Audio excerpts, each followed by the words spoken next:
blah. I'm not really getting out of body. I'm not really doing much. And it's not because it's like I need to take a break. My mind is overstimulated. It's overstimulated to the point to where like it causes me physical stress, man. I don't know why. And I think it has something to do with all of the stuff that's going on. Just like what's going on earlier, I found out that, well, I guess you probably know that Iran just got attacked. I mean, I'm not like I've struggled with anxiety my whole life, and I don't know if any of you guys have, but this is terrible.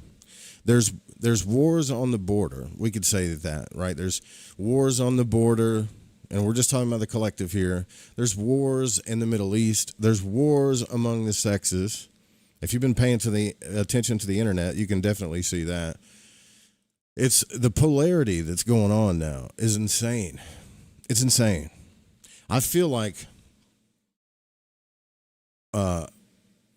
completely disconnected from people in the sense of right here in the heart. I'm not saying that it's everybody. I mean, obviously it's not everybody. I'm sure you probably might feel the same way. Thanks for joining joining April. Thank you. Appreciate it. I wish I had a sound bite to play. Can I play sound bites when people join? No, that's not a good one. How about an eagle? I'll figure out a good one. Thanks for joining, though. Anyways, what I'm saying is I feel a state of disconnect from it all. I feel like the heart is starting to die in people, and maybe maybe I'm getting old. I don't know. Maybe is this what happens when you get like in your 40s, as you start realizing like people don't really give a shit about each other. There's so much polarity going on. It's insane right now. And I guess, I would like for us to shed a little light into the darkness, into the world right now. But, dude, I kind of knew that this was going to happen at the same time. I don't know if you remember, but we talked about the overstimulation of the mind and everyone trying to be categorize everybody, and like it wasn't a good thing. And now things are like so polar. I mean, the Middle East has always had problems, hasn't it? It's always had problems. But it's getting heightened. It's getting to the point of where it's starting to freak me out a little bit. And guys, this is a live broadcast. My computer's been going wackadoo, so I don't know I was going to get into. I was just going to jump to volume 2 of the Black Books tonight. I kind of want to get into this Freemasonic text that really digs into like the deepest secrets of the symbols and the rituals and stuff. But I think it's important that we take a look at what Carl Jung was going through as an individual in his Black Books. Maybe not go over every little thing, but it's very, very interesting to see what's going on. Now, I can't, April says, I'm doing the best to disconnect from the polarized public energy. I can't get on my phone. Like I used to love to get on social media and look at stuff and, go to my friends' channels and things like that and watch cat videos or jokes or funny stuff. But when I get on there now, and I'm doing my best. I swear on everything, I'm doing my best to move the algorithm, move it somewhere else, get it away from the same crap. But if you watch a video for like 5 or 6 seconds, there's so much data mining going on that they'll just start hitting you with the same kind of videos. It doesn't matter what service you use now.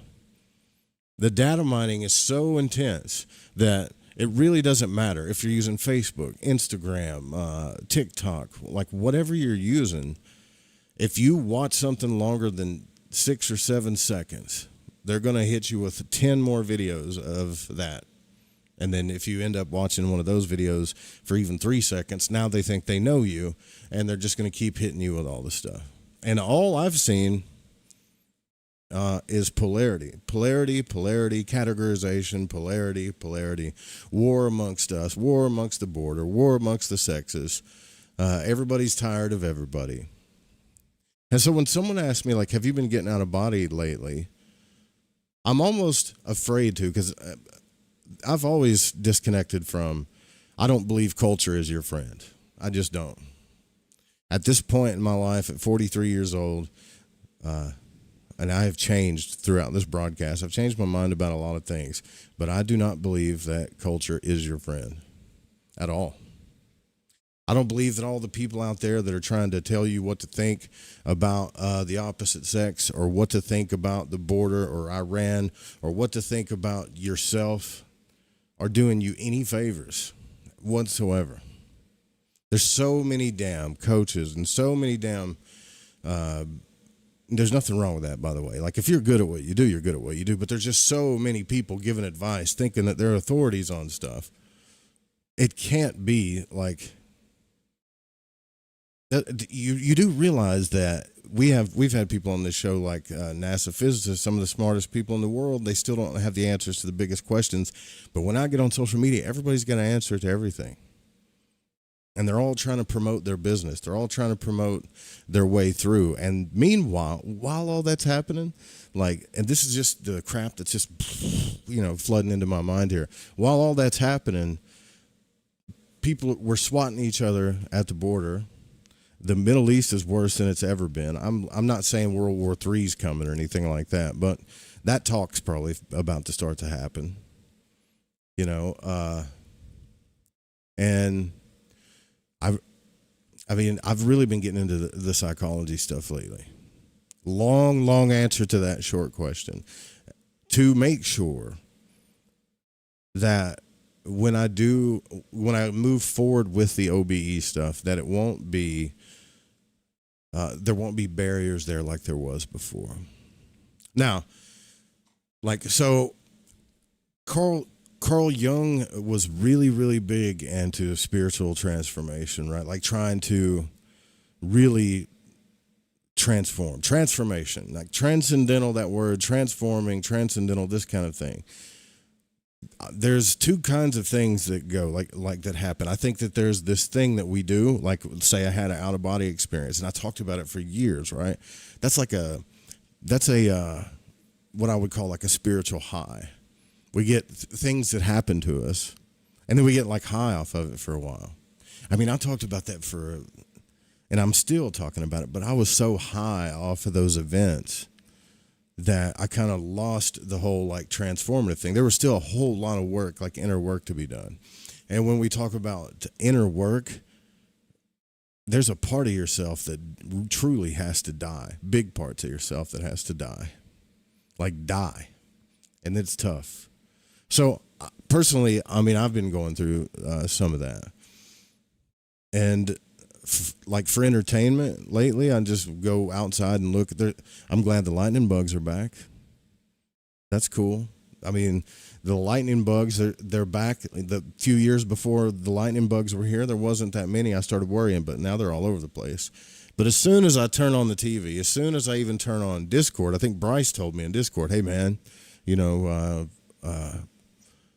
Israel attacked Iran. And I'm thinking, well, that kind of happens all the time. But I clicked on the videos, and it doesn't look good. According to what I've seen is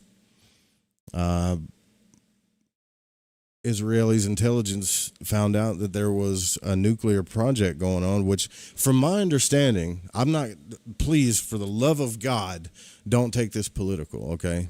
Please don't get polar. That's where we could really like get down to the truth if we don't jump to a side, okay? But from my understanding, we already had some kind of didn't we already have something going on with him about nuclear weapons and nuclear programs, and somehow or another that treaty got wiped out, and now they got another, or it's either the same one or another nuclear program. So Israel, through their intelligence, found out that they're trying to make a bomb again and just attacked them and killed a bunch of their, I guess, Revolutionary Guards, or I heard that one of their captains got killed, like one of the biggest guys over there in Iran in that guard got killed, and there's going to be a counterattack, and here we go again, man. There's going to be innocent people that are going to die on both sides of this.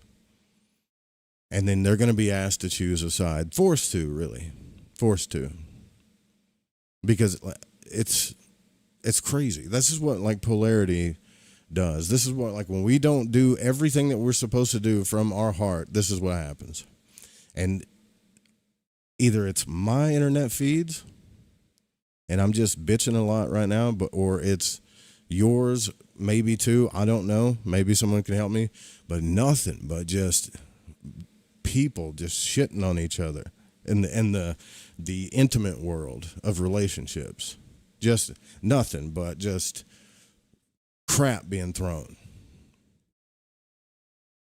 And there's this song that Gunship says, when you grow up, your heart dies.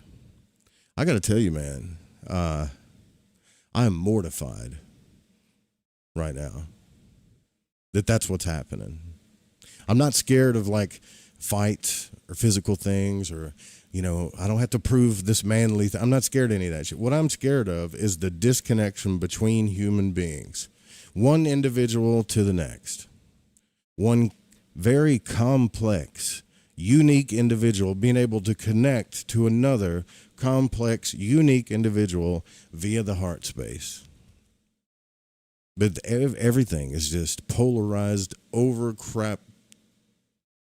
I'm disgusted by it, man. Wesley's like, I was hoping you're going to cheer me up. I hear you.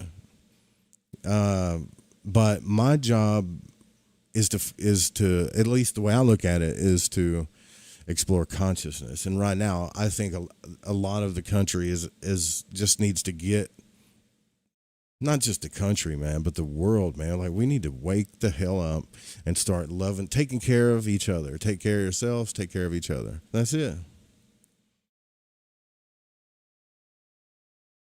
I don't hardly watch any news anymore. I'm so over-informed. Yeah, and none of the negativity really has anything I need to pay attention to.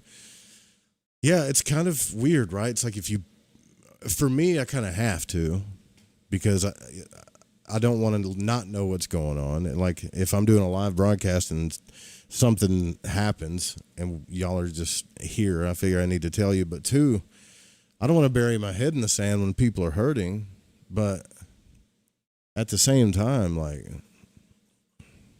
maybe I'm just getting old. I'm afraid of that too. Like, who said that? Oh, Wesley. I'm afraid I'm gonna get old and just be like, oh man, you remember when you hang around with all the old people and they're like, it's bad out there. It's real bad. Yeah, man, the world's all messed up. And that's what I feel like. That's what I'm saying. But when I look around, it really is. It's really screwed up. And honestly, the biggest thing that bothers me out of all of that, and I think as far as what you're talking about, Wesley, it's probably part of the process. Things come in waves, right? So I think maybe we will end up disconnecting from each other so much, that we'll realize that we'll have to come back together. That's what I'm hoping. I'm hoping people really start to like learn how to open up their heart.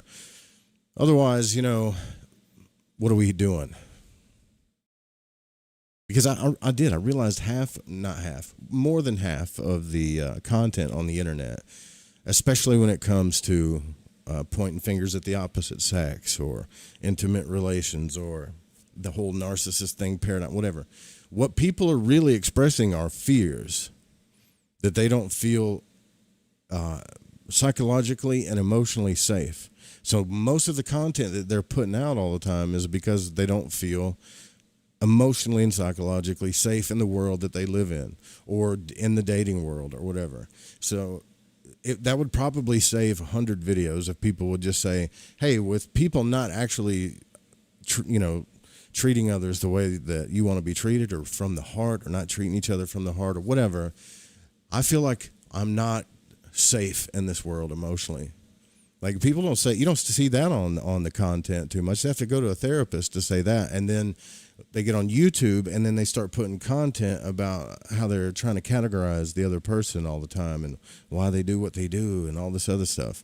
And then we watch it because a lot of us don't feel emotionally safe in the world and psychologically safe in the world. And we get bombarded with the shit and we start to believe, well, what's the point?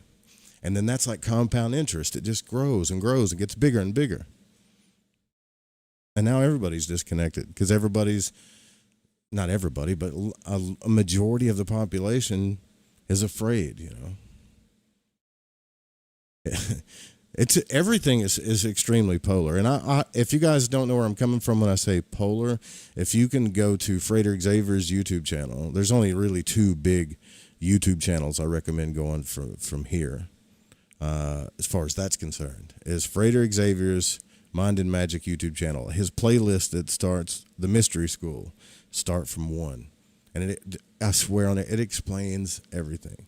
And then Liam Thomas Christopher's channel, if you're into magic and the occult and you really want to know what transformation's all about as far as magic is concerned, there's not a better channel on the internet than what he's doing. I haven't found one. Okay. Anyways, I hope that this de-escalates. I hope our nature doesn't get the best of us here. And when I say our nature, I'm including myself. We tend to do things like we wait till shit gets so bad that someone gets hurt or something devastating happens before we go, oh man, something needs to change. You know. So keep your eye on the Middle East. I mean, unless you just don't care or you don't want to understand, if you don't want to look at it, I get it. But there's people over there like us. They're human, you know. And the majority of the people that are going to be affected by it have nothing to do with the agendas of the people that are pulling the triggers, you know. So Wesley says, I've been listening to you for a long time, Joe. My journey has been running parallel to yours. I would like to think that a lot of our journeys run parallel here at this channel. I hope so. I'm glad to hear that. That makes me feel better. Anyways. So I'm just going to jump to book 2, because in book 2 in the Black Books, this is where Carl Jung starts to really start facing himself.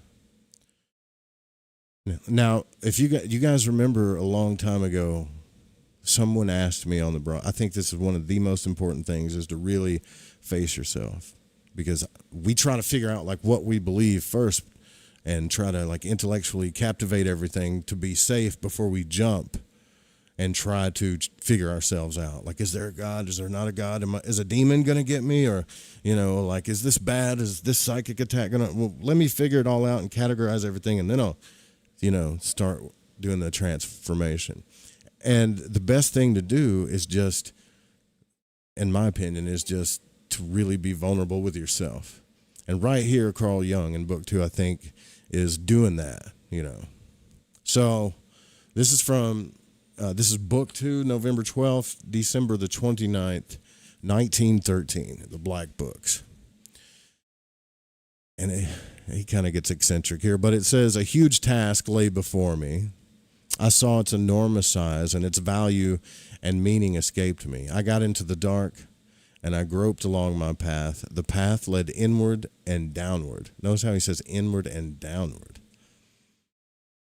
And then he goes on to say, my soul, where are you? And this is actually him doing active imagination, talking to himself, trying to get this conversation between him and his higher self going, right? So, or whatever you want to call it. He says, my soul, where are you? Do you hear me? I speak. I call you. Are you there? I have returned. Here I am again. I have shaken the dust off all the lands from my feet, and I have come to you again. I am with you. And after long years of wandering, I have come to you anew. Shall I tell you everything I have seen, experienced, and drunk in? Or do you want to hear about all the noise of life and the world? It's kind of crazy. We were just talking about that. But one thing you must know, the one thing I have learned, is that one must live this life. This life is the way, the long sought after way to the unfathomable, which we call divine. There's no tempered and purified. Wait, there's no other way. Sorry, I skipped a line. All other ways are false paths. I found the right way, and it led me to you, my soul. To my soul I return, tempered and purified. Tempered is kind of odd. Not odd, but interesting word to use. Do you still know me? how long the separation lasted. Everything has become so different. And how did I find you? How strange my journey was. What words should I use to tell you on what twisted path the good star has guided me to you? So I don't know right here, like, if he actually was talking to his higher self and then left it and went and lived for a little while and now he's back, or if this is like, that's what it sounds like. He says, give me your hand, my almost forgotten soul. How warm the joy at seeing you again, you long forgotten, long disavowed soul. Life has led me back to you. Let us thank the life I have lived for all the happy and all the sad hours, for every joy and every pain, for every hope and every disappointment. All were stations on the path towards you. My soul, I found you again. I would like to... No, what does that say? No. I will stay with you. My journey should continue with you. I will wander with you and ascend to my solitude, no longer alone as before and greedy and impatient, but with comforting courage and quiet delight. Jesus, guys. My computer is acting crazy. I hope this thing doesn't just go down. It might. You never know.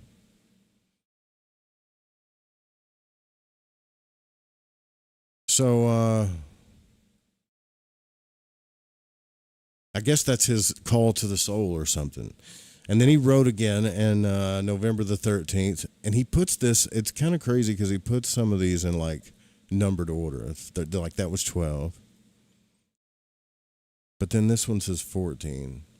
Anyways, he says, I'm weary, my soul, and I lay my head on your shoulder. My wandering has lasted too long, my search for myself outside of myself. Now I've gone through events and found you behind all the farrago.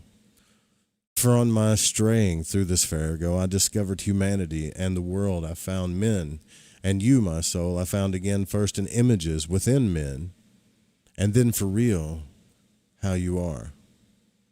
I found you where I believed you the furthest away from me, where God forced me to surrender blindfolded and to lose myself. There you climbed out of golden shafts, and I found you again. He's being pretty, like, eccentric and romantic about this, isn't he? Can you imagine talking to yourself like this and then writing it down? It's kind of cool, actually, in my opinion. You announced yourself to me in advance in dreams, which were dark to me, and which I sought to grasp in my own inadequate way. You know these dreams, how they burned in my soul and drove me to all the boldest acts of daring, and forced me to push for the steepest summits, yes, even to rise above myself. You let me see truths and enjoy their solemn bliss, of which I had no previous inkling. You let me undertake journeys whose endless length would have scared my consciousness beyond rescue, if the knowledge of them had not been secure in you. Maybe I talk too much about myself. ? Yeah, sorry about the little thing that you guys are seeing. One of my bulbs blew out, so I think I got really mad and just started blowing light bulbs. No, I'm just joking. Forgive me, my heart is full because I have come from far wandering. I wandered for 11 years, so long that I forgot that I possessed a soul that I could call my own.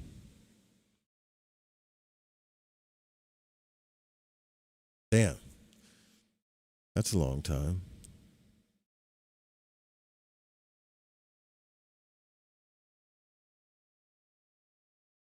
That scared me. Okay.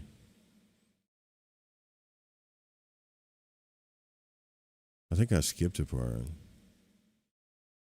How they burned in my soul and drove me to the boldest acts of daring and forced me to push for the steepest summits.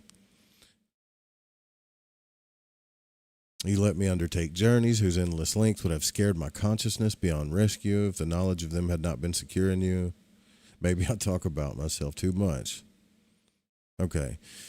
So I've been wandering for 11 years, so long that I forgot that I possessed a soul that I could call my own. I belonged to men and things. I did not belong to myself. Where were you all this time, which beyond sheltered you and gave you sanctuary, where you did not starve to death? How did you fare? Oh, that you must speak through me, that my speech and I are a symbol for you. How should I decipher you? Who are you, child? Funny how he relates his soul to a child, right? You certainly know that you have used this image in my dreams, the image of a little girl. And I found you again only through the soul of the woman. That's interesting. Childish interpretation shall be far from me, because I must prize the image that you use. How dare I guess about this? What do I know of your mystery?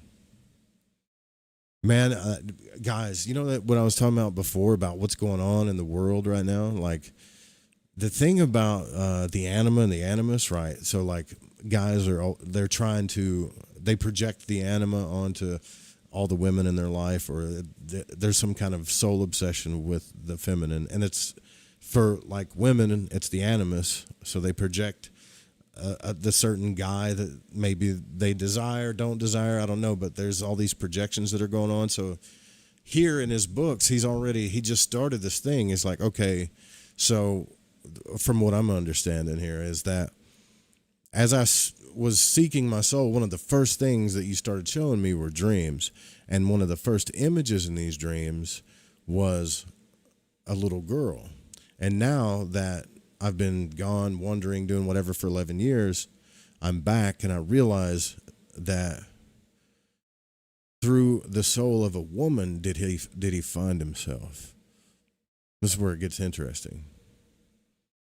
Well, it gets deeper and deeper. It's Carl Jung, right? So, look, I bear a wound that yet is not healed. My ambition to make an impression. Hence, close my mouth and keep all my words inside of you. They are directed towards you. Do not believe that I am selfish. I will bend everything in me to alert those I love to the depths and heights that you hold and hide in your child's hand. Forgive me if I speak as in a dream, like a drunkard. Are you God? He's like all over the place. This is crazy. Are you God? Is God a child? Is God a female child? I must tell myself clearly, does he use the image of a child that dwells in every man's soul? Were Horus, Tagus, and Christ not children? Dionysus and Heracles were also divine children. Did Christ, the God of man, not call himself the Son of Man? ? What was his innermost thought in doing so? Should the danger of man be God's name? Forgive me if I babble. No one else can hear me. Well, we all hear you now. I speak to you quietly, and you know that I am not a drunkard, and that my heart twists in pain from the stabbing wound whose darkness delivers speeches full of mockery. You're staring in your own comedy. You're lying to yourself. You spoke so as to deceive others and to make them believe in you. You want to be a prophet and chase after your ambition. Is he talking to his soul, or is the soul talking back to him? Right there. He says, no one else hears me. I speak to you quietly, and you know that I am not a drunkard, and that my heart twists in pain from the stabbing wound, whose darkness delivers speech is full of mockery. And there's a quotation here. It says, you're staring in your own comedy. You're lying to yourself. That's got to be his soul talking back to him, right? You spoke so as to deceive others and to make them believe in you. You want to be a prophet and have them, you want to be a prophet and chase after your ambition. Blessed is he who also overcomes his own mockery. But you see that the wound still bleeds, and that I am far from being able to pretend that I do not hear my own mockery. I bring it before both you and me and leave it and go on, because I feel that I must speak to you from myself and through myself from you. Can you imagine like sitting in a car and just listening to this guy, if he really, or anybody that would talk to themselves like that? No, I don't think there's anything wrong with it. I think it's cool that he's working this stuff out inside himself, but it's funny how the mind you could just start driving yourself crazy too. I'm trying to figure out what his deepest wound here is, though. Again and again, I think of those amazingly torturous past that led to you, my child. How strange it sounds to me to call you a child, you who still hold the all without end in your hand. That's his soul speaking to him. Okay. I'm thinking of the first vision that you gave me in a dream where I saw you hovering. Is it 14 years since then?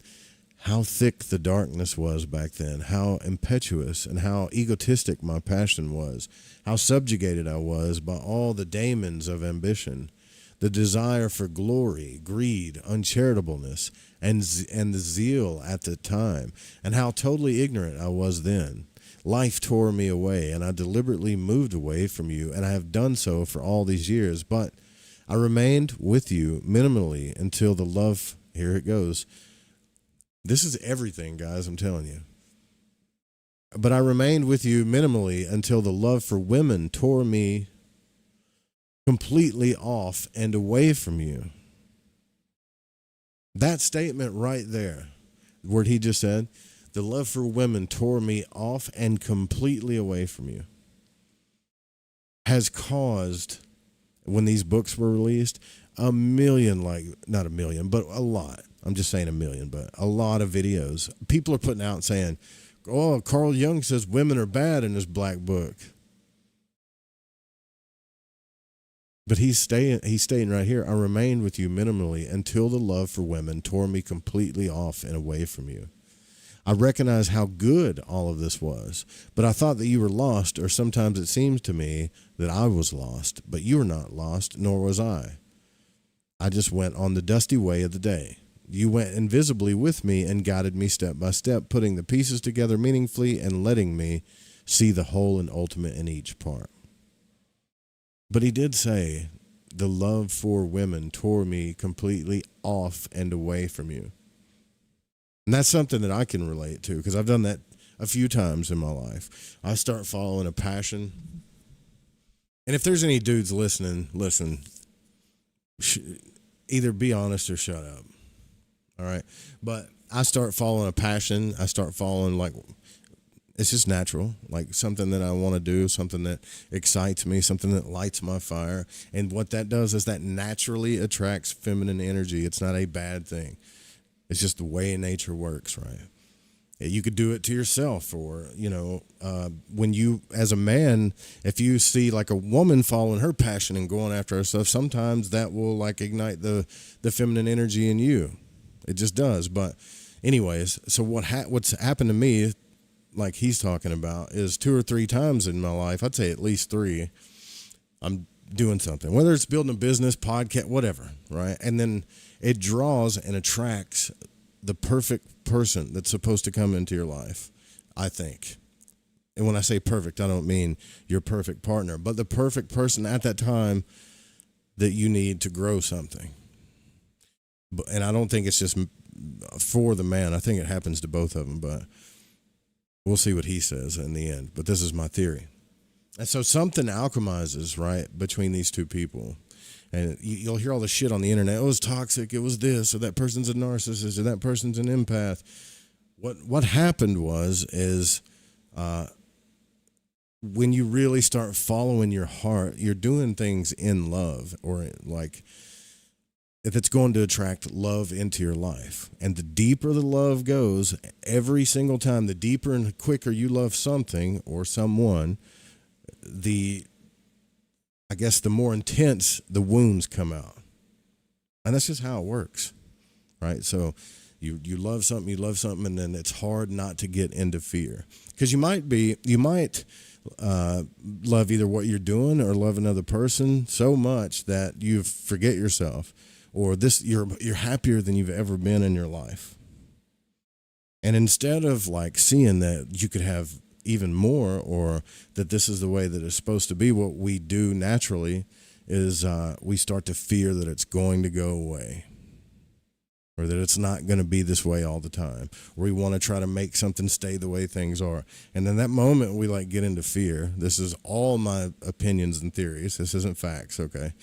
But that moment we start moving into fear and trying to, make sure it doesn't go away or whatever.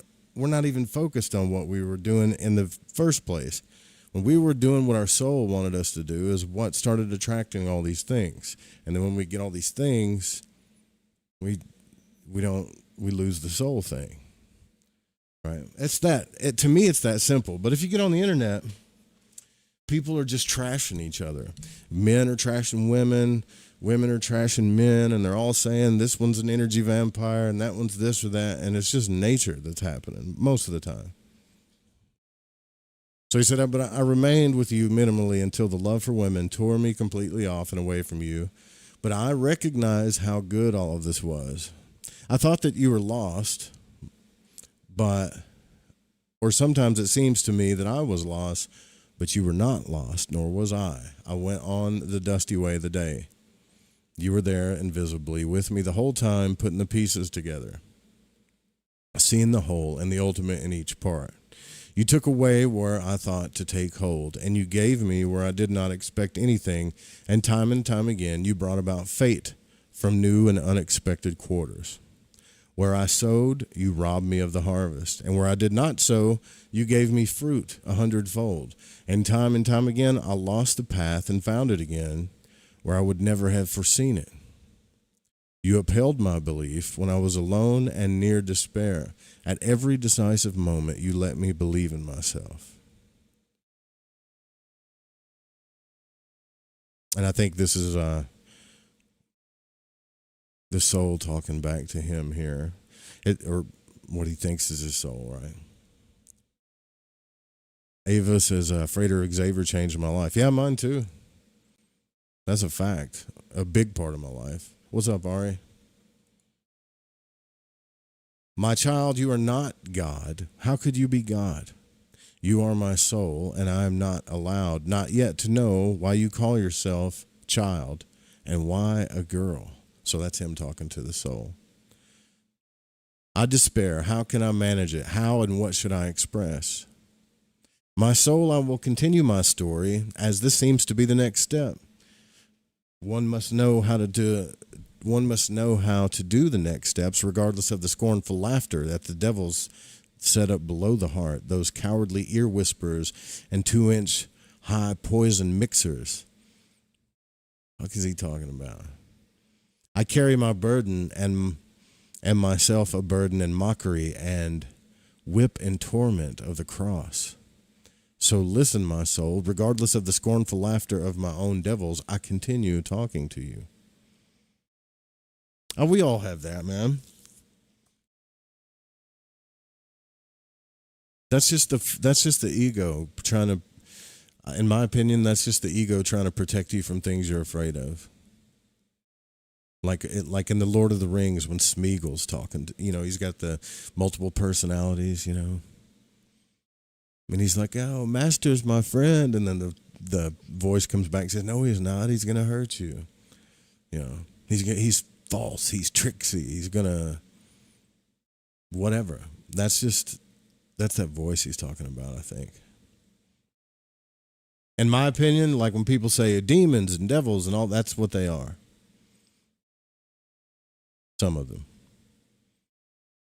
I think further back to my 19th year of age when a dream decided upon my career choice. First, I saw in a dense undergrowth of a solitary region a quiet dark water, a pond. And in its middle swam the most fantastic of animals, roughly comparable to a many-colored jellyfish. This animal aroused in me the highest intellectual curiosity, and so that I awoke with a pounding heart, and soon thereafter I had a second dream, that I was in a dark forest where I found a small hill like a charcoal kiln. I poked it with my foot and discovered it, to my greatest surprise, the bones of prehistoric animals, which also sparked off the greatest curiosity in me. These dreams motivated me to the study of the natural sciences and led me to medicine. Why must I tell you all that, my soul? Why do you chain me to this book? And why do you drive my pen so furiously as if it had to go a long way and hurry to cover it? Why all this? He's just, dude, like this is his notebooks, right? So he's just spilling this stuff out. Forgive the din of mockery that rises in me. I trust you that it's not in vain and will not turn into empty agony. Neither vanity nor thirst for glory nor any other meaningless striving are able to lead me to this. Yet you, my soul, want me to do this. What strange new things are happening to me. I know too much not to see on what swaying bridges I go. Yet I follow you. You command and I follow. But where are you leading to? Forgive my human apprehension, brimful of knowledge. My foot hesitates to follow you. Into what midst and darkness does your path lead? Must I also learn to do without meaning? If this is what you demand, then so be it. This hour belongs to you. But what is there where there is no meaning? Only nonsense or madness, it seems to me. Or is there also a supreme meaning? Is that your meaning, like my soul? Look how I limp after you on crutches of understanding. Forgive me, my light. I am a man, and you stride like a god. See what he's doing right here? Like, he's psychologically going through it. So he's talking to his soul, but he's also expressing like his fears. I want to follow you, right? Like I want to keep following. And basically, what he's saying, in my opinion, is I want to keep following you where you lead me. But what if you're leading me into just nothingness and it's nonsense and madness and God, that's the ego trying to protect yourself again, right? Like, God forbid, I'd be fooled. I don't want to get fooled again. What torture! I must return to myself, to my smallest things. I want to be careful and say, I had learned to see other things as large and had compared those with the things of my soul, and I discovered that they were small, even pitiably small. But you force me to see them as large or make them large. Is this your aim? I follow, but it terrifies me. It was not boredom or tedium, as I just thought before in an apprehending or an appeasing manner. But forgive the never-resting doubt in this hour chosen by you as your holy hour. I disrupt your divine peace. But hear also my doubts. Otherwise, I cannot follow, since your meaning is a supreme meaning and your steps are the steps of God. I feel like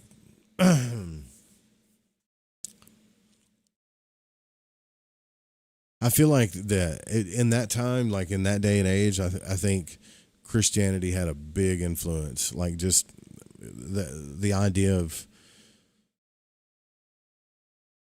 like the biblical God, had a big influence on everybody, even Jung at the time, where he's kind of fighting that whole concept, but he's still talking to his soul as if it is like a higher self or an angel or a God that's guiding him.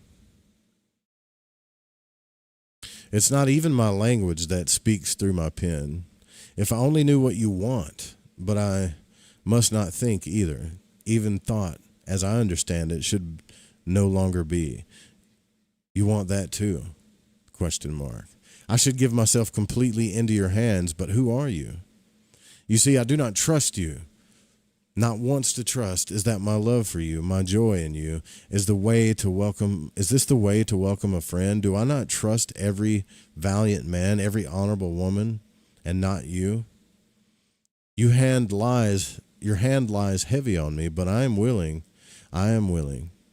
Have I not rendered my best to love men and trust them? And should I not render this to you, my soul, or rather the soul by which I am owned? In other words, I think what he's saying there is, shouldn't I surrender myself like completely to you? But I don't even know who you are. I don't trust you.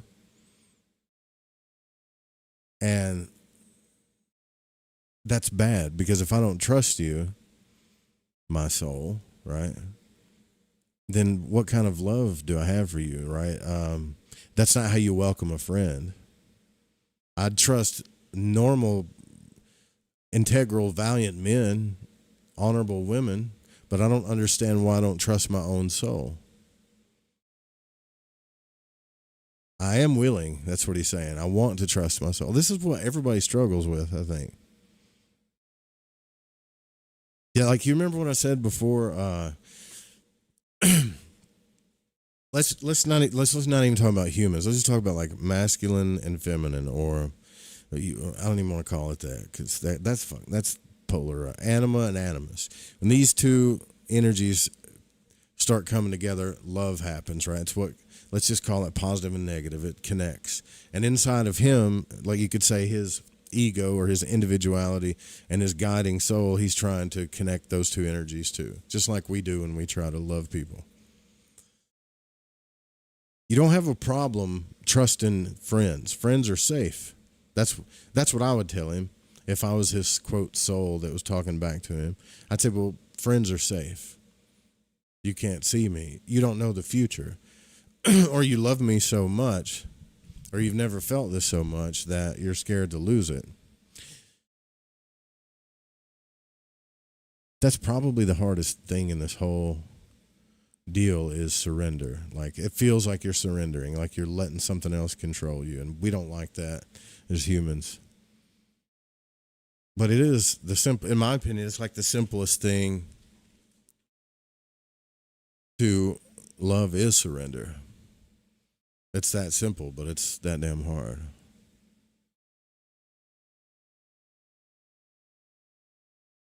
Okay, where do I go from here?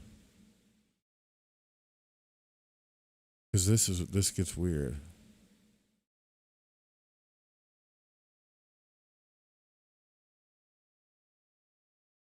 Okay, so here's this next one. Let me just go to the chat real quick. I might have to take a break. Might have to use the restroom. Good question. That's the only thing that y'all put in chat so far. Is a good question. Which question? No, I'll do one more. That's crazy. I feel, you know what, man? When I read this guy's notebooks, like I feel like I'm invading this guy's deepest vulnerabilities and privacies here. November 22nd, 1913. I don't think these books were meant to be published. Free Fallin', Tom Petty. I love that song, dude. That's a great song, man.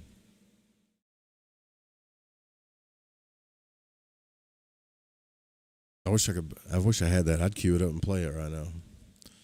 All right, so my soul, it is nighttime and I call on you. So this must be at night. He's getting up and he's trying to talk to his soul again. No answer. Where do I stand? Which doors will open? Look down into your own depths, a voice says. See, this is the important part with the Jungian stuff. We read like a whole bunch of stuff and he's just talking and talking. He's like, hey, hey, hey. You know, you didn't hear the soul talk back a lot, but I think this is also important. I could be wrong, but I think this is important in like active imagination or when you're doing things like this to keep at it until you get an answer. Right? Just keep at it. Thanks, Ari, for the super chat. The 1999. Thanks, brother. Appreciate that. My soul, it's nighttime. I call on you. No answer. Where do I stand? Which doors will open? Look down into your own depths, a voice says. Now his subconscious is starting to play back with him, or his soul, right? But I am plagued by impatience. Not in vain have I been absent from my soul for 11 years, and now she should be ready at my call. How much pamperedness there still is in me. See, he's only second guessing himself. He's saying, oh, I guess I'm being a brat because I just want to talk to you. But his soul responded through his subconscious, which is the doorway. Look down into your own depths, the voice said. Pathetic fear of fate, as if life should broaden itself into ever more powerful spheres, but it goes into the depths. My hair turns gray, not as if I feared the depths, or am I really afraid of them? What are you saying? You whisper almost inaudibly. Look into your depths. I'm sitting on the edge of a deep green well, listening, full of patience. More power. It is terribly difficult. More solitude, more depth. That's what's needed? It cannot be achieved hastily. I should have learned this. Then his soul responds, pray to your depths. It says in me, waken the dead. It continues. Waken the dead. What foreign greed and restlessness disturbs me? Serenity has been found again. God, what do you want? I am not ready yet. Yes, I see how you guide me. I recognize your wise schooling. You convince me and I follow. Whereto someone cries in me, be quiet and remain silent because I speak with my soul. I guess that's another voice talking. Forget my soul, my pathetic hesitation, my fickle and pitiful doubt. I know it is ignoble. What is that? Ignoble. I've never seen it spelled that way. To doubt you. I'm only a man, and you know how difficult it is for this man to set aside the beggar's pride he takes in his own thought. One thing I can definitely say about Carl Jung so far is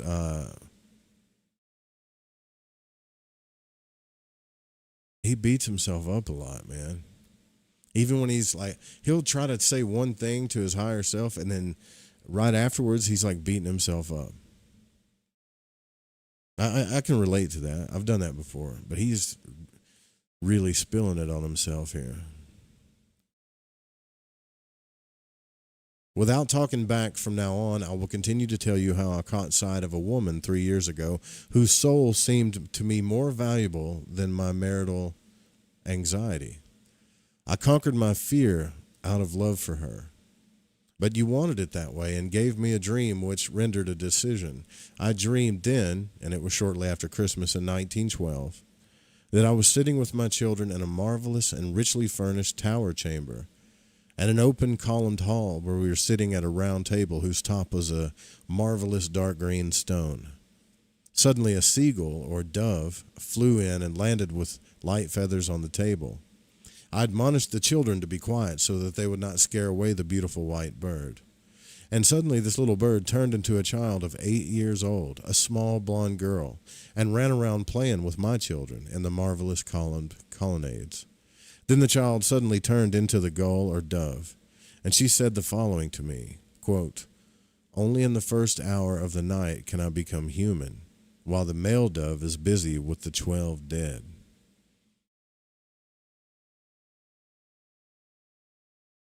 That's a pretty crazy message to get into in a dream, right? With these words, the bird flew away, and I awoke, and my decision was made. I had to give all my faith and trust to this woman. You know, my soul, what blessing was bestowed through that upon me, my wife and my house. I cannot express it in words, what flourishing and beauty sprang from that for me. I do not want to talk about the torments that I rightfully had to endure. All these are more than offset by the abundance of beauty and elevation which I was allowed to experience.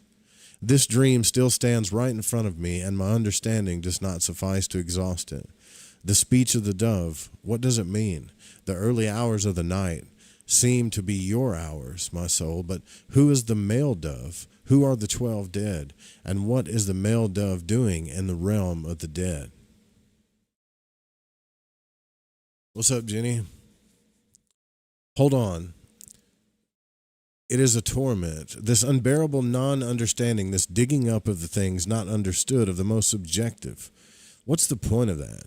Did I not discuss this dream with my friends? Why should it still be told to you once more? Now he's getting pissed off. He's like, why do you got to speak in symbols? And why can't you just come out and tell me what this stuff means, you know? And then, of course, he's going to beat himself up. Forgive me that you are also one of my friends and have the first right to that dream, to my trust. Should what I give them not belong to you? I recognize my injustice. It seems to me that I despised you. I accept with sorrow how little I loved you. My joy at finding you again was not justified because it was not genuine. I recognize that the scornful laughter in me was also right. My feeling was not genuine because I did not truly love you. I must therefore learn to love you. But you gradually opened my eyes, and I must thank you, O my soul. Your hand is strong, yet just. I hope, or much more, I begin to hope for redemption. Here, someone stands beside me and whispers terrible things into my ear. quote, you write to be printed and circulated among people. You want to cause a stir through the unusual. Nietzsche did this better than you. You are aping St. Augustine, end quote. What voice is that? That sounds like a YouTube comment, like one of those nasty YouTube comments, right? So Carl Jung says here, someone stands beside me and whispers bad things into my ear, and it says, "Hey man, you're just writing to have stuff printed and circulated around people. You just want to cause shit. You want to stir up stuff. Nietzsche did this better than you, so why are you doing it? Are you trying to be like St. Augustine or something?" Those are the voices in your head. Those are the voices that get projected through other people when they're negative towards you, and those are what we call, quote, like demons, or thoughts that don't actually come from you. They do, but they don't. You hear me, my soul, this damn speech, and you see my defenselessness against my own indignant weapon. Woe, even self-criticism, healing, and thrice praise, shall I even let go of that? This fear, you say, testifies against me. It is true, it testifies against you and me. It kills the holy trust between you and me. How and why should I care if someone says things like that? If there was not a nasty vanity in me, which I rank above you, my soul, which is more to me than a conversation with you, why should I hide this doubt from you at all? I leave the decision to you. If it is good and your will, so it might benefit men in this or any other form. If it is your will, not our will, then it should be kept secret. What do I know? I understand how ineffably childish I am. Too eagerly run ahead and to trade impertinently in a commodity that I have not created, that has not even been created, and that besides everything cannot be created at all, if you, my soul, will not render it. It's almost like, so every time he asks a question, it's like, forgive me, God, forgive me, God. I know that you're this old thing or whatever. Says, I have these really deep, important questions, but forgive me. Who am I to ask that question? Who am I? Who am I? You could close your doors this very day, and I would remain seated as a poor beggar in front of your doors. That's how he really feels about his own conversation with his soul, that he's not worthy to talk to it. I'm getting that vibe from him right here. You are silent, my soul. I don't want to force you and strive conceitedly. Do you want to cross over? Alas, into what abysses of secrecy are you descending? I watch you, and then you disappear. You spoke to me. You did good to me, but now you're silent, and I patiently put down my pen. What else could I do? This is how, like, when we talk about the work and like doing conscious exploration or whatever, how many people are willing to like really go at it with themselves like this guy was, in order that he can actually have conversation with his, quote, soul or higher self?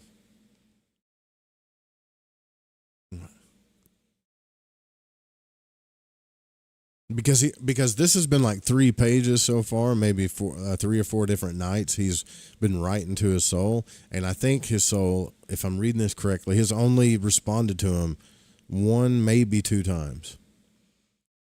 It's like he's desperately wanting to talk to his soul, but he's mad at his soul. He's mad at whatever. He's desperately wanting to talk to it, and then once he expresses his anger and his desperation and his misunderstanding, then he starts doing the I'm not worthy, like Wayne's World, we're not worthy thing, Which I honestly feel like that's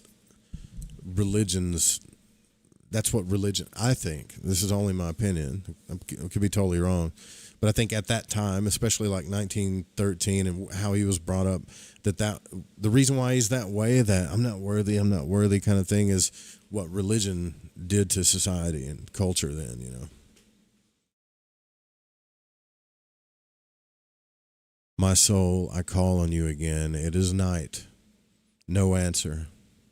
Where do I stand? Which doors will open? Look down or into your own depths, a voice says. He already told him that. I'm plagued by impatience. Not in vain have I been absent from my soul for 11 years, and now you should be ready at my call. How much pamperedness there is still in me. Or I could be reading the same shit I read before. All right, let me, I need to look at this differently so I don't do that again. Because the next one, it is night, I call and you no answer. So the next one I think is November 26, 1913.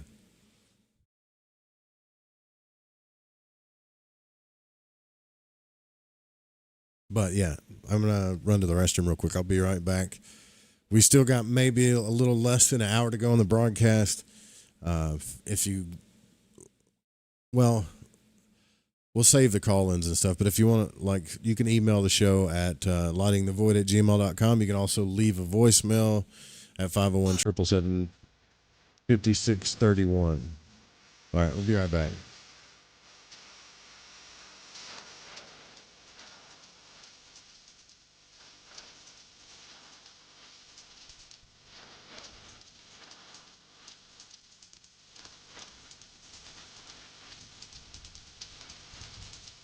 Swing.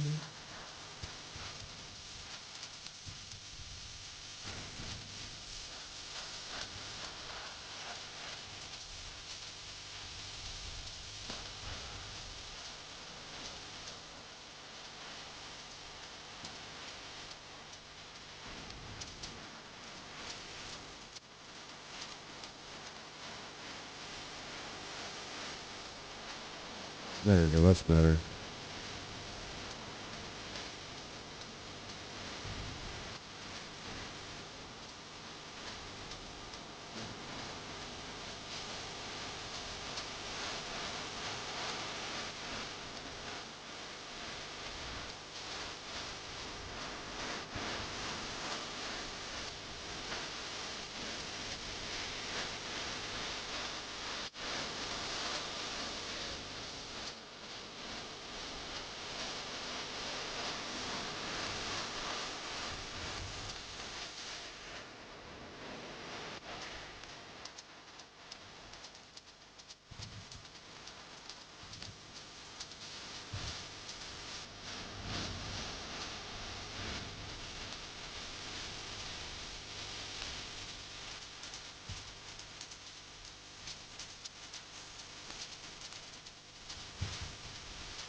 It is shining like 3 seeds of pomegranates in my hands. It's just us that's on this beach and all this sand, all of this water. I know, but damn, I know we ain't supposed to touch it. We only live once, man. You said, give it to me, give it to me, give it to me. Then said, take it, take it, take it. I said, didn't we do this really? Shouldn't we have waited? You're making faces, probably so am I. We're in the ocean, waves are rolling in your eyes. Pulses high, the heartbeats, we're being called to the other side. Girl, lost in the vibe, we can't sleep, our clothes off, feel so good inside. Girl, it's been so long since we've been away from home. All the vibes, every last one gone. Best believe when this shit gone. It's been so long since we've been away from home. All the vibes, every last one gone. Best believe when this shit gone. Was the reason why we should do this tonight. Spend the night, spend the night, spend the night, spend the night. So much you won't see without open eyes. Close eyes, close sight, close mind, close mind. New feelings is bringing in. What's this tone I'm singing in? Your eyes are twinkling, my lips are tingling. You are my synonym. You're my best friend in the world. All this adrenaline melting like cinnamon. No heartbeats, we're being called to the other side, girl. Lost in the vibe, we can't sleep. Our clothes off, feel so good inside, girl. Let's go back.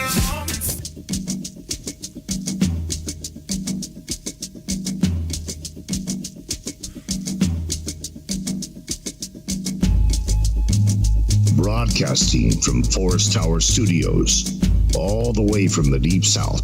Now, here is your host, Joe Root.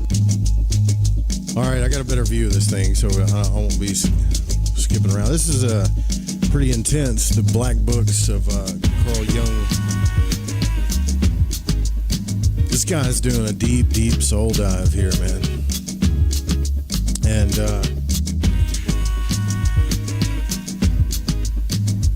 I don't know. How do you feel about it? Do you think it's bad that we're reading some guy's journal? I think it is. I mean, these weren't supposed to be published to begin with, but they did. They got published.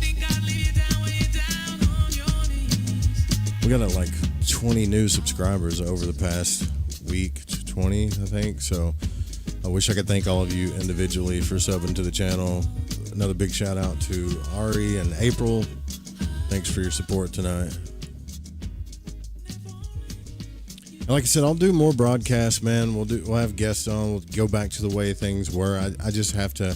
I'm taking a different approach. That's all. Like things have to build up from I'm trying to be less impulsive. If that makes sense. So things work out better practically. You know.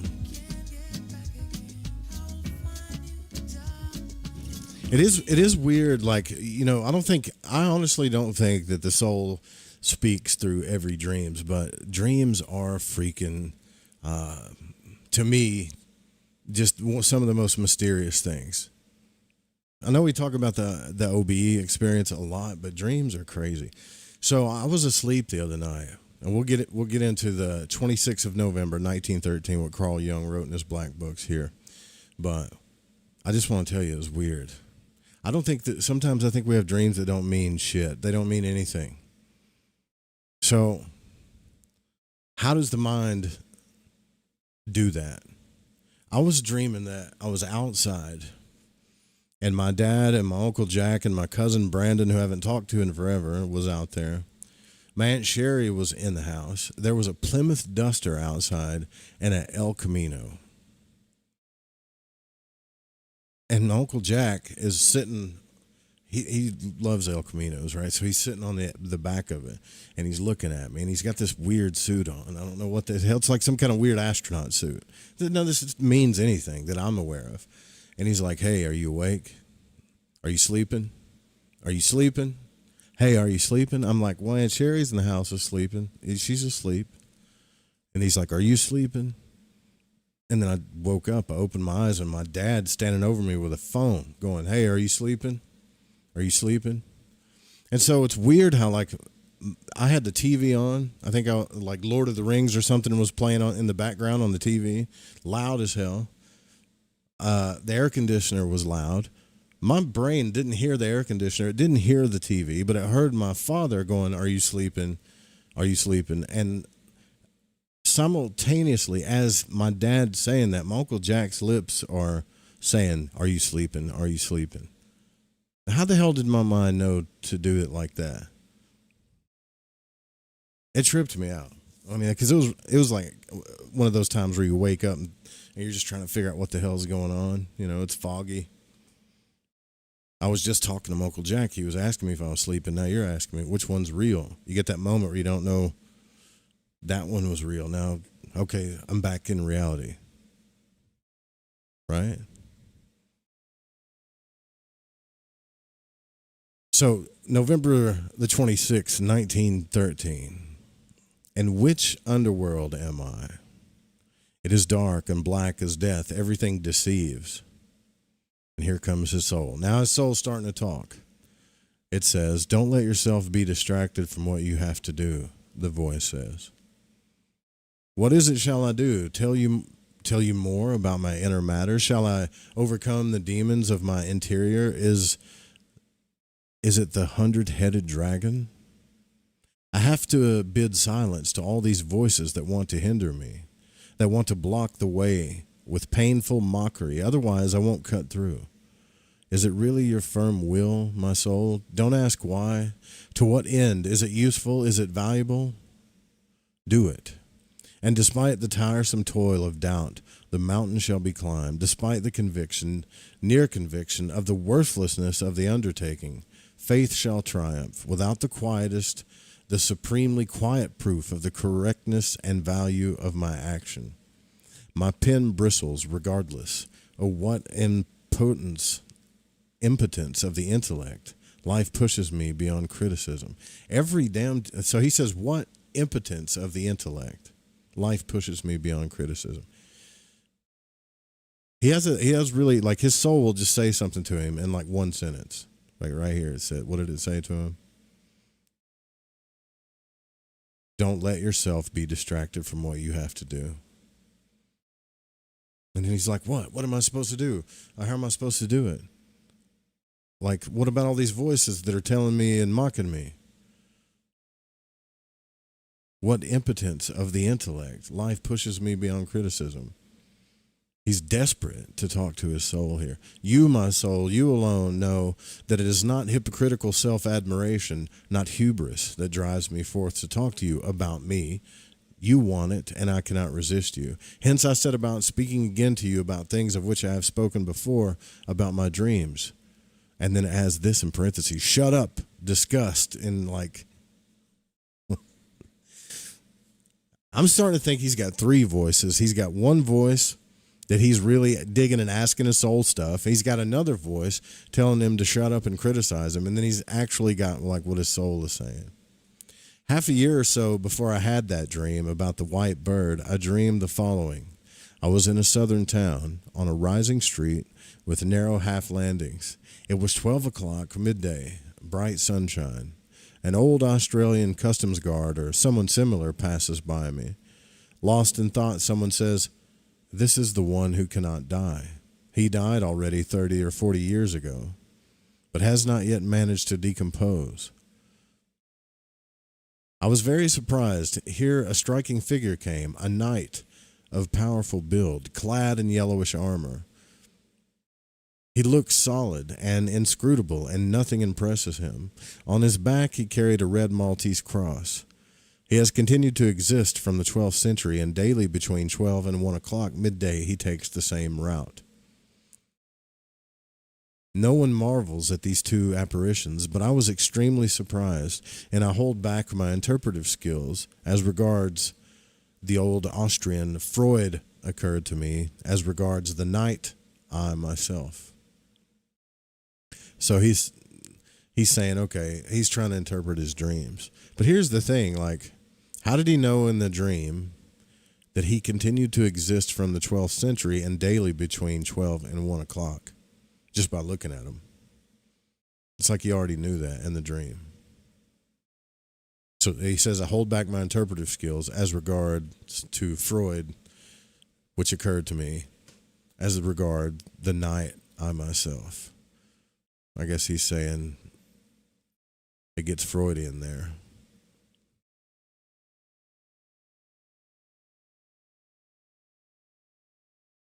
Hold on, let me see where I'm at. Damn, I hate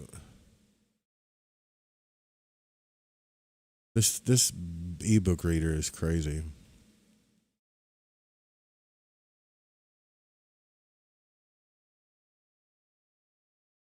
I hold back my interpretive skills. Okay. Inside a voice calls. It's all empty and disgusting. I must bear it. Middle Ages, I am together with peasants who want to plunder a monastery. At nightfall, the monastery ought to be captured. We hide ourselves in the shadow of the wall, but the leader, a bad fellow, gets frightened and retreats with his gang, but I stay. The monastery was destroyed a long time ago, and grass grows on the ruins. I am sitting at a derelict well in a courtyard. From the well grows a... Well, wait a minute. Is he dreaming here, or is this active imagination?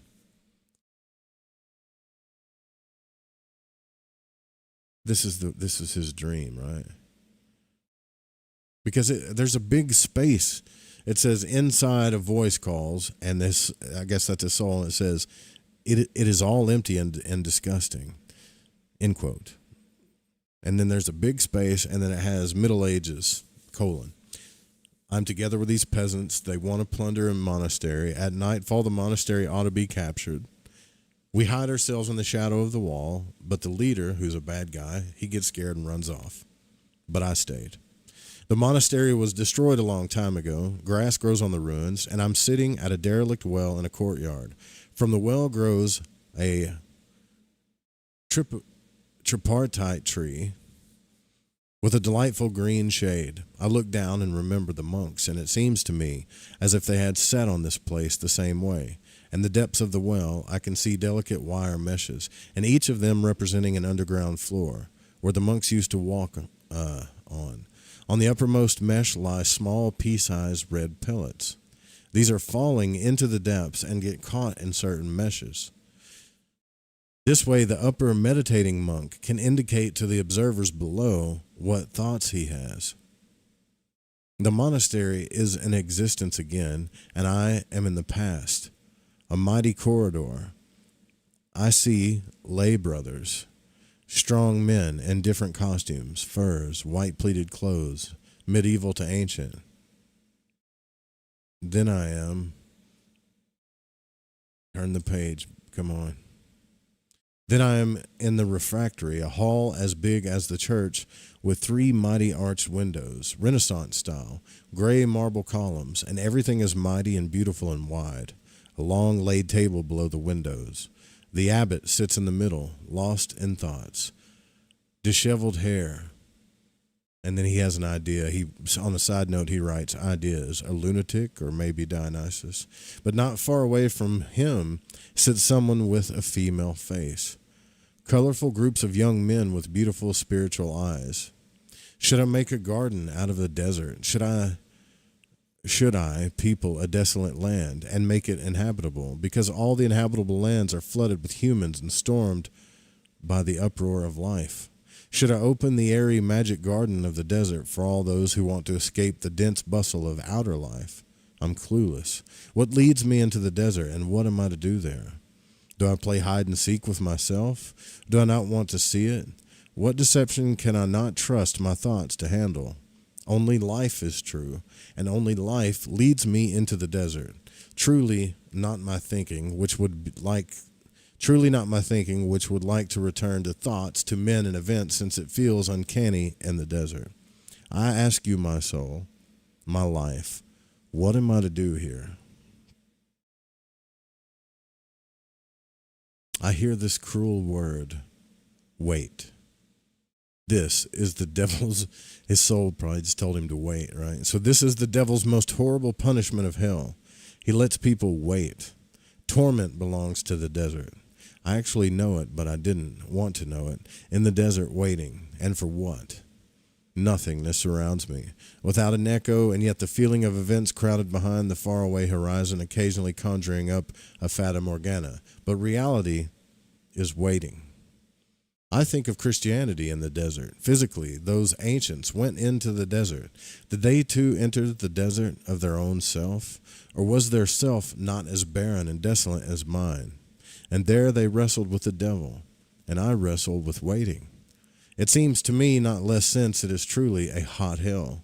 I am tired. Release me. Yeah. I think that whole desert thing, I think I understand what he's asking his soul here. I think that whole desert thing is kind of like a metaphor of waiting.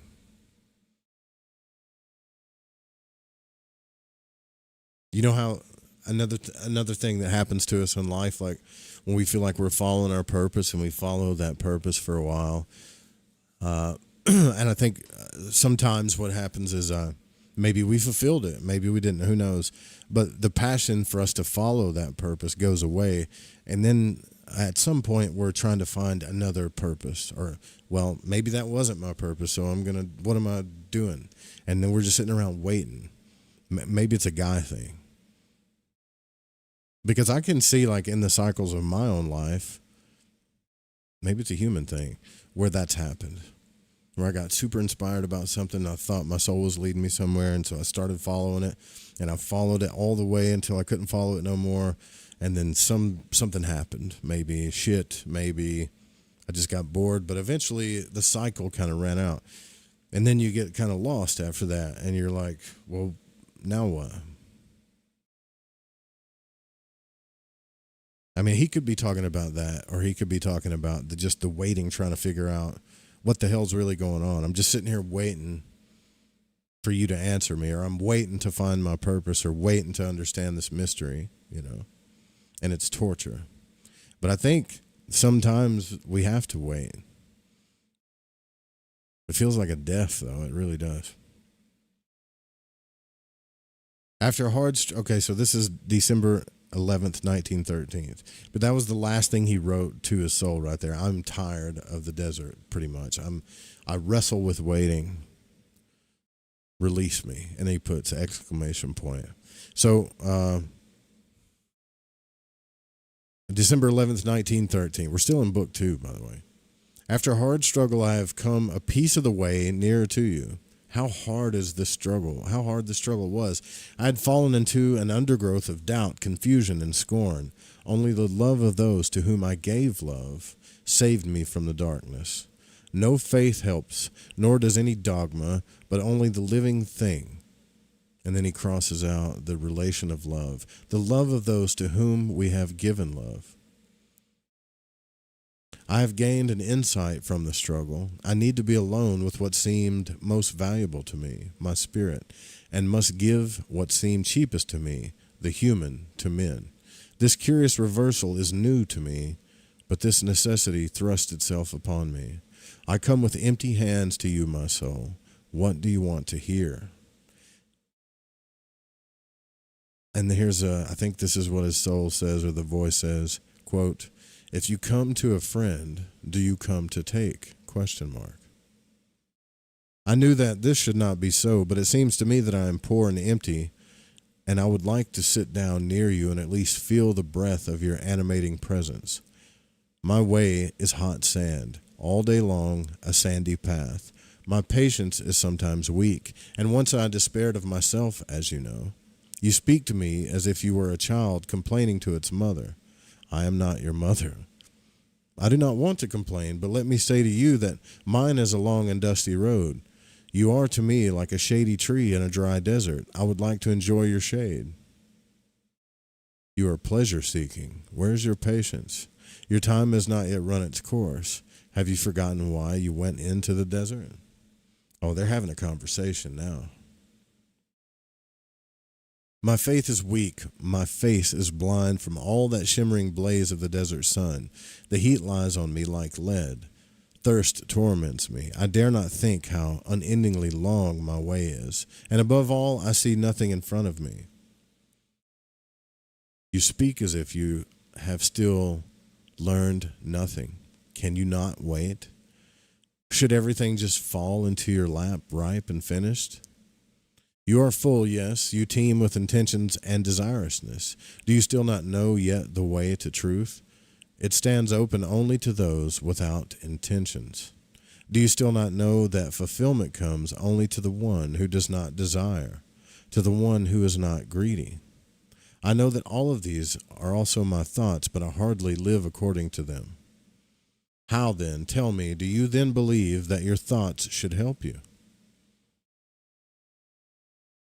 I confess that I have not a few but many thoughts that I do not live, and from which Nevertheless, I expect help and efficacy.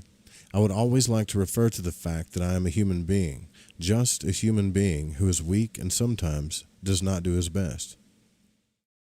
Is this what you think it means to be human? His soul, this voice, this soul, or whatever he thinks he's talking to right now, I don't know. I guess we'll figure that out. But it just asked him, is this what you think it means to be human?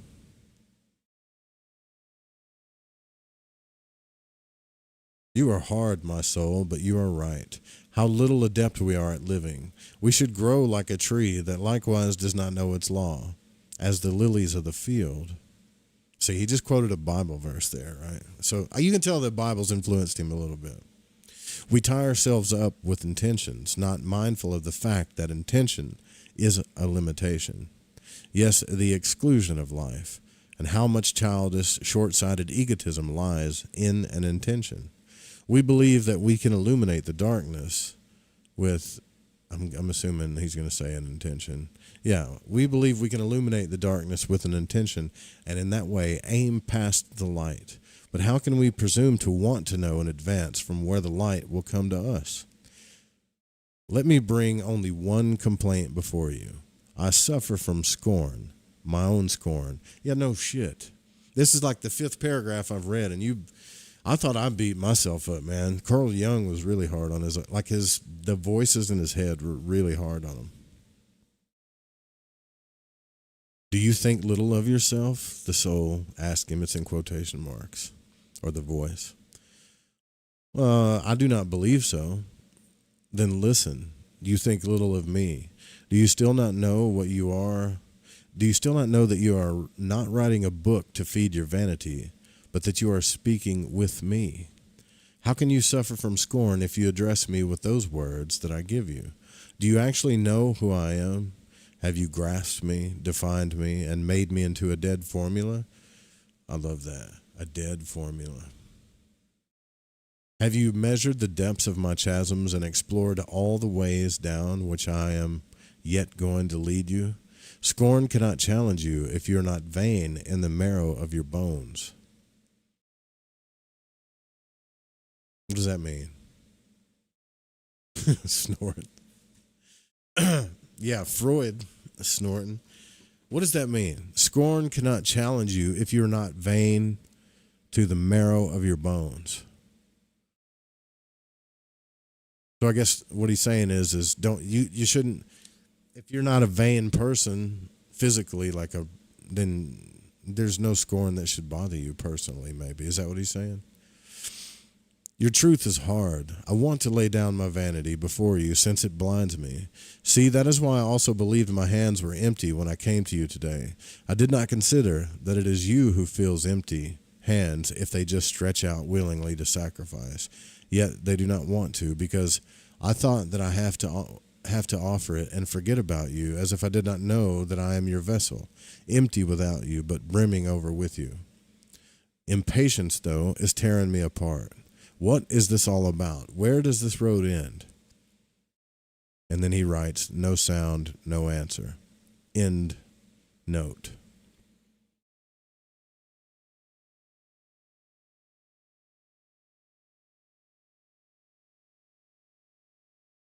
I don't know who was saying this the other day, but somebody said it like real like spiritual transformation happens when people think it's like spiritual growth or transformation's all about happiness and pleasure and happiness. A lot of times I think when you transform or you go through something like that, or you fucking go crazy, probably. It's that, because to me, there's got to be times where he's thinking, dude, I'm freaking going crazy. I'll be honest with you. I have these kind of conversations with myself, try to have but not. I never thought to write them down like this. And you have to remember too, these notebooks weren't. So these notebooks that he's writing, I don't think, but I got to get deeper into the history. But they weren't supposed to be published. And I think his quote soul or his voice kind of reminded him of that just a minute ago. He's like, well, you're not writing a book, so there's really no ego here. It's just you and me.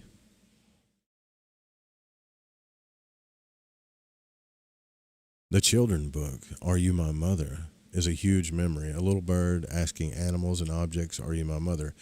He asked a black hoe, it said snort. My parents always told me heavy equipment was snorts. Really? Okay. Damn, that's cool you remember that, though, Ari. All right, so here's another note that he writes down. The battle of late was the battle with scorn.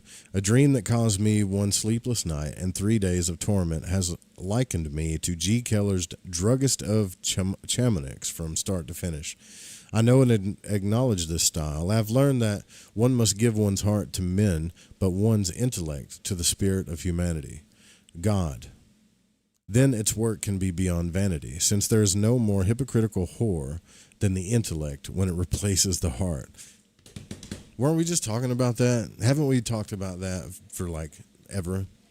Here Carl Jung says there is no more hypocritical whore, and I've never even seen him use the word whore, ever, than the intellect when it replaces the heart. Well, that's the world we live in now. If you're alive in the year 2025, the intellect has completely replaced the heart. Yes, sir. Starting to get a toothache or something. Maybe the ice water doesn't help. The battle of late was the battle with scorn. Huh. That's a good quote, man. There is no more hypocritical whore than the intellect when it replaces the heart. Anyways, I'm failing, a voice said in me. Where to? What do you want? Others shout. Others? Damn, how many voices does he have? I need to entrust myself to this vortex. Torrents of doubt rush down on me. Should I entrust myself to this confusion? I shuddered. It is a dreadful deep. Do you want this sacrifice from me, to leave myself to chance, to the madness of my own semi-darkness? Is that what you want from me? Whither? If I have confidence in my soul, I must dare to do it. So how difficult it is to trust in yourself to the extent that you can quietly lay yourself down in a dark abyss. But you're falling, and I want to fall with you, whoever you are. I fall with you along gray rocks into whirling depths. Pillars of steam shoot up, hissing and roaring noises, descent into hell. I seek a black cave. A leather dwarf protects the entrance. Heaven help, what a torture. This has got to be like some kind of active imagination, because he's just throwing shit down right here. The ground is black, dirt up to my ankles. I hesitate to enter. Shadows scurry alongside me. Forwards, I am seized by fear. It is narrow and hot or cold. I don't know. Inside, I crawl through a narrow crack in the rock. A bright, dark cave. The ground covered with black water. On the other shore, a luminous red stone. I wade knee-deep. It is cold to the stone. Do not stop me, you heckler. It has to be, this needs to be conquered. The stone of the torment of the red light. Wait, is this where, I think some of this this is his notes, and I think some of this actually got put in the red book, because this sounds familiar. I only read the red book like once, but I think, if I'm correct, he writes about this in the red book too. The stone of the torment of the red light. The light is cold, a crystal. I raise it. A dark hole underneath. What shall it be? The cave reverberates with many human voices, but no one is here. And I stand with the stone in my hand, peering around inquiringly, seeing only one. I do not want to listen to the voices. They keep me away. This dark hole, I want to know where it leads and what it says. Is it an oracle? Is this the place of Pythia?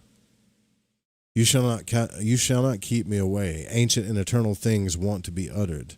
Be quiet with your yelling. Ridiculous shadows, castaways of the upper world. The sight of an oracle? ? Could it be? Shall I place my ear to your opening? I hear the far and near roaring of underground waters.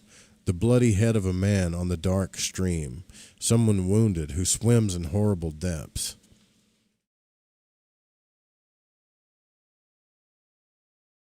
Damn, Jung, this is crazy. Hold on, I'm trying to change the page here.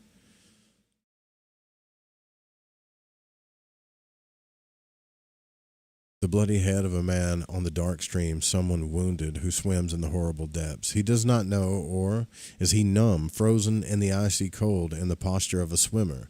An immensely large black beetle floats past like a scarab. From the deepest reach, a sun is radiating through the water, and I cannot grasp it. Curled up serpents on the dark rock, striving towards the depths, where the sun shines a little duller. 1,000 serpents crowd around, veiling the sun. Deep night, the water rushes, and I stand exhausted. Noise from 1,000 voices is echoed from the walls of the cave. How noisy is the upper world. Too much hustle that destroys the vision.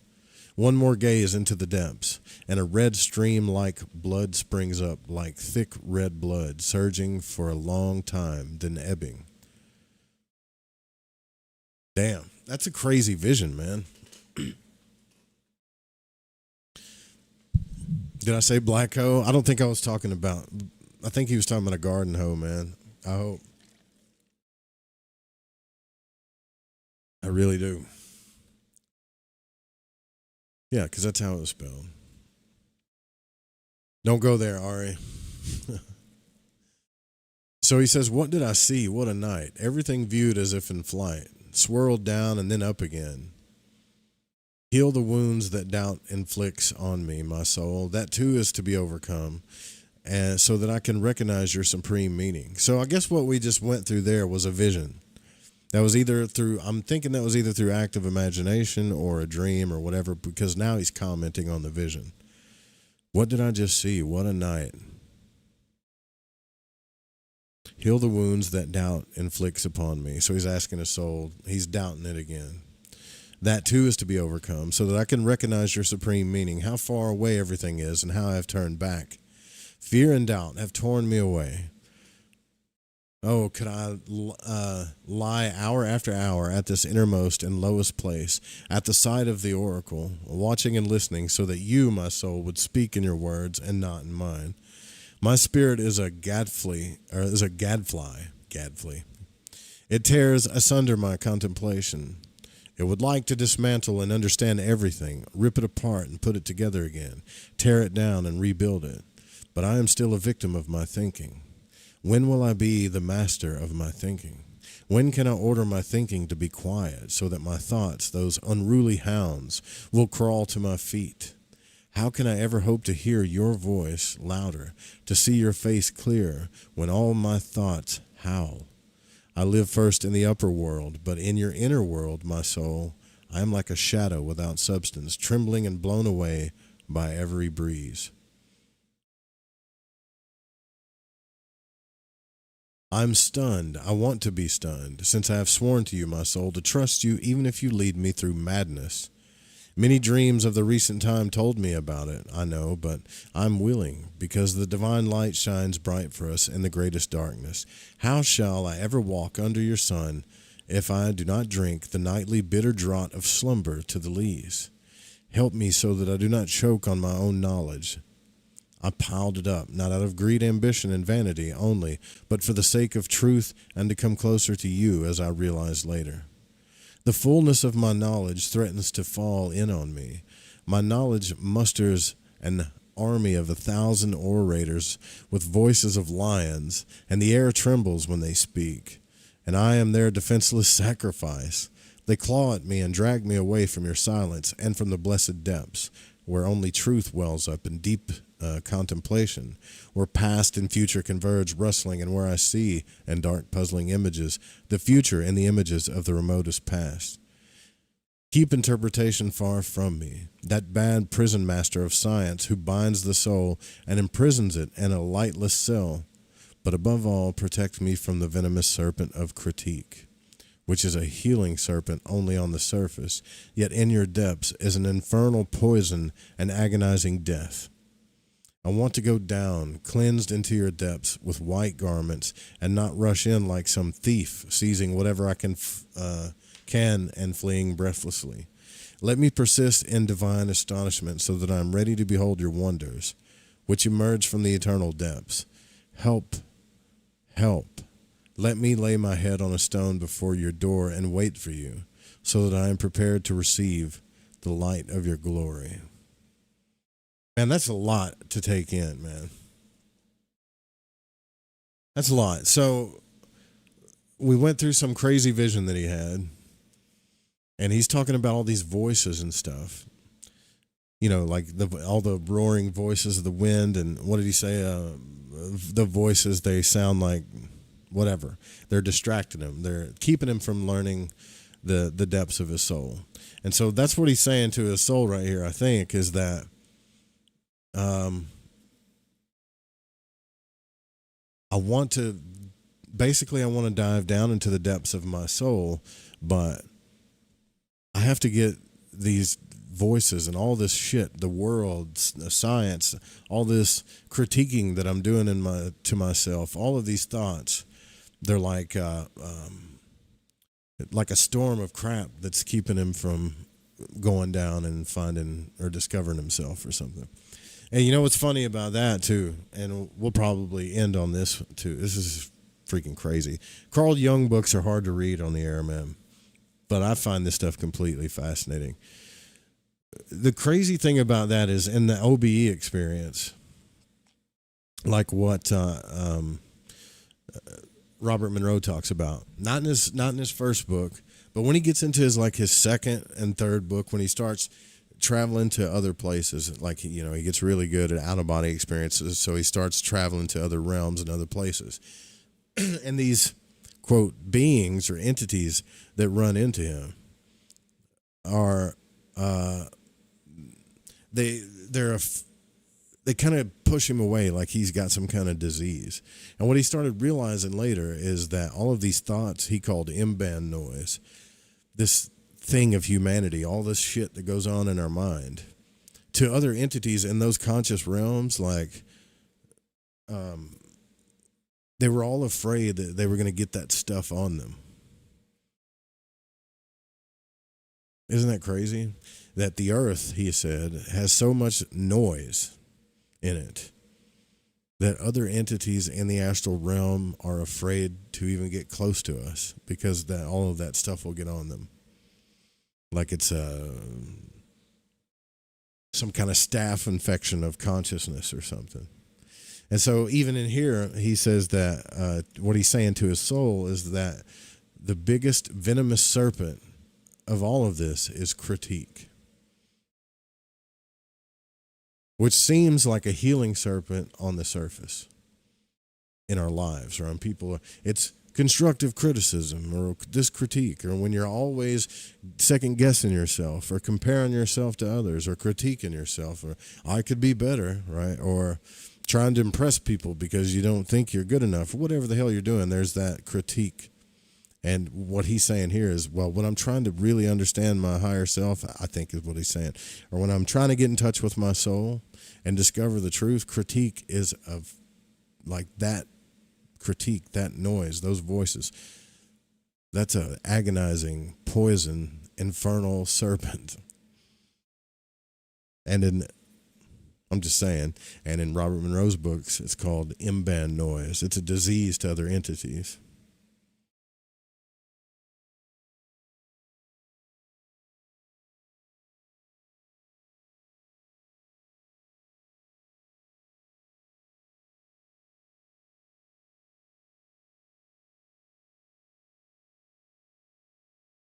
The subjective is horrible and terrifying. I don't know if he was now. Well, see, was he an alcoholic? I have no idea. A lot of people do. I think. To me, this is just an example of him just working stuff out through his notes. So a lot of times he's working stuff out through dreams or active imagination stuff. And he's literally like writing down almost every thought that comes through his mind. Makes you want to drink a little. It makes me want to drink just reading it sometimes. All right, fun. You guys let me know too. There's a book that I'm really interested in getting into. It's not as heady as this at all, but I get a lot of questions about Freemasonry. And instead of me just telling you what I think which I like to do sometimes, but there's a book that explains every ritual in the Scottish Rite. And it's meant for Masons, right? Like if you're a Scottish Rite Mason, you definitely need this book. So it explains every symbol, everything in the ritual, what it means, what it represents, all of that stuff. And it goes through all. And I think that would be cool, but if it's too freaking boring, if you just want to stick with, their devil ball worshipers or whatever, and we can just forget about the information, let me know. And we'll go from there.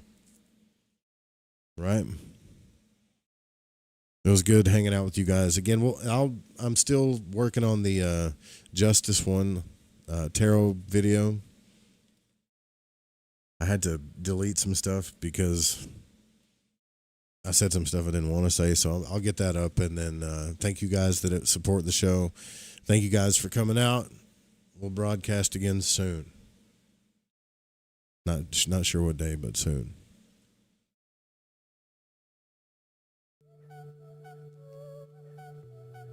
Probably gonna have to edit half of the show and all the music. I woke up pissed off today, and lately everyone. Good night, y'all. Sweet dreams. Take care of yourself. Take care of each other. Somewhere I lost a piece of me, smoking cigarettes on balconies. But I can't do this alone. Sometimes I just need a light. If I call you on the phone, need you on the other side. So when your tears roll down your pillow like a river, I'll be there for you. I'll be there for you. When you're screaming, but they only hear you whisper, I'll be there for you. But you gotta be there for me too.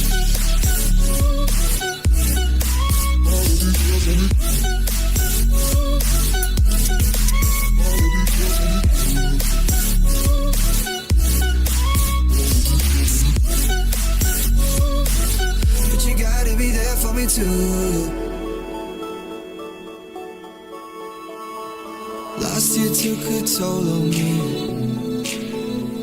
but I made it with you next to me. Around the world and back again.